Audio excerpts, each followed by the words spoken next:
primeiro, que é muito comum e logo o primeiro, quando uma pessoa começa a fazer um planejamento financeiro, é fazer cortes de despesas de forma aleatória. A pessoa tem ali umas despesas e começa a cortar, às vezes, de forma aleatória. A tendência do ser humano até é começar por cortar aquilo que é mais fácil para nós. E faz sentido, se eu tenho que cortar algumas despesas, cortar aquelas que é mais fácil abdicar, faz todo o sentido. Mas aí eu queria vos deixar uma reflexão muito utilizada em educação financeira, que é o seguinte: as 3 despesas que são mais impactantes no nosso orçamento, ou seja, que são as mais responsáveis pelo nosso orçamento, é a casa, o carro e a alimentação. Essas são as despesas maiores da vida da maioria das pessoas. E também são as despesas que é mais difícil eu fazer qualquer mexida. E porquê que é mais difícil? Porque tanto a casa, como o carro, como a alimentação envolvem muito as emoções. Porque eu sonhei muito para ter esta casa, seja alugada ou seja financiada, eu fui muito feliz aqui. E agora que as coisas estão ruins, que eu vou precisar de às vezes dar um passo atrás, é muito emotivo, mexe muito com a minha emoção.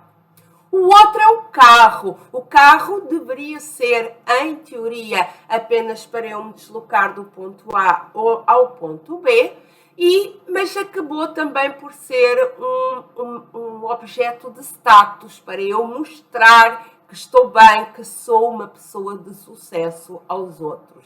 Então, quando aparece uma sugestão de, às vezes, eu trocar de carro por um mais barato, ou de adiar a troca de carro, ou qualquer sugestão que envolva a troca de carro, ou às vezes mesmo até vender o carro, se a pessoa não está conseguindo assumir esses compromissos financeiros, então isso também envolve muito com as emoções da pessoa. E o terceiro despesa mais impactante é a alimentação.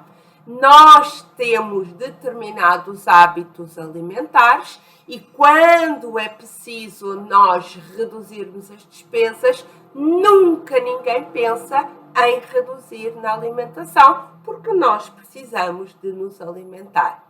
Então, o que eu queria deixar aqui de reflexão é que sim, essas são as 3 despesas mais importantes e que muitas das vezes nós temos que repensar alguns hábitos, nós temos que passar por dar um passo atrás para depois dar muito à frente e que nós temos que aprender outras formas.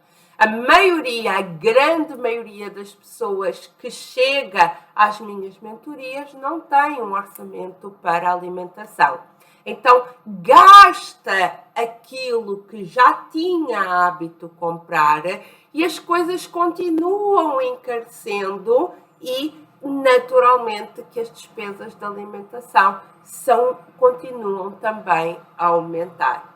É necessário todos nós termos um orçamento para a alimentação e depois fazer um cardápio, fazer uma lista para caber nesse orçamento e para depois, muitas das vezes, nós até precisarmos de fazer algumas trocas. Não dá para usar este produto, temos que usar este, que é um pouco mais barato.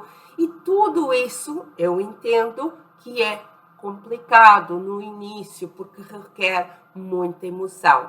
Mas também é o que traz mais impacto.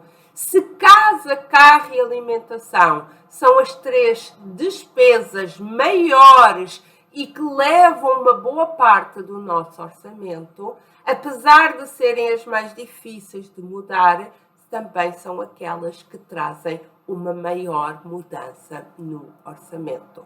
Então, olhando para essas três, eu gostaria de lhe deixar aqui 2 desafios.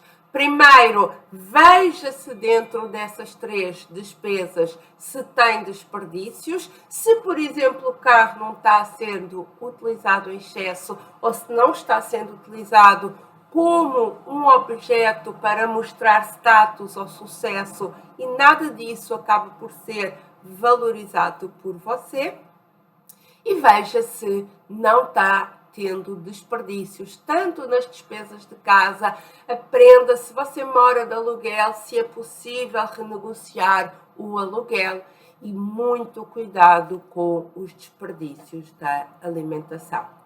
Quando nós fazemos cortes nas despesas baseado naquilo que valorizamos, as coisas ganham um significado muito melhor para nós, porque nós estamos a abdicar de A, mais ou menos desejado, para poder ter um B, que era algo muito mais desejado.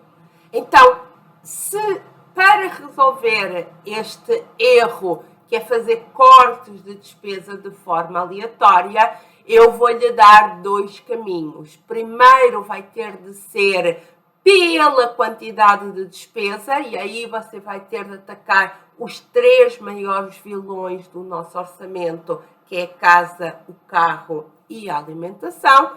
E por outro lado, aquilo que nós valorizamos, aquilo que você valoriza. Deixar de pagar A porque você prefere B é algo que é muito saudável e enriquecedor para a sua vida. E não aquelas receitas, não tenha empregado, não tenha isto, não tenha aquilo, que não faz sentido, pois só cada um sabe aquilo que valoriza.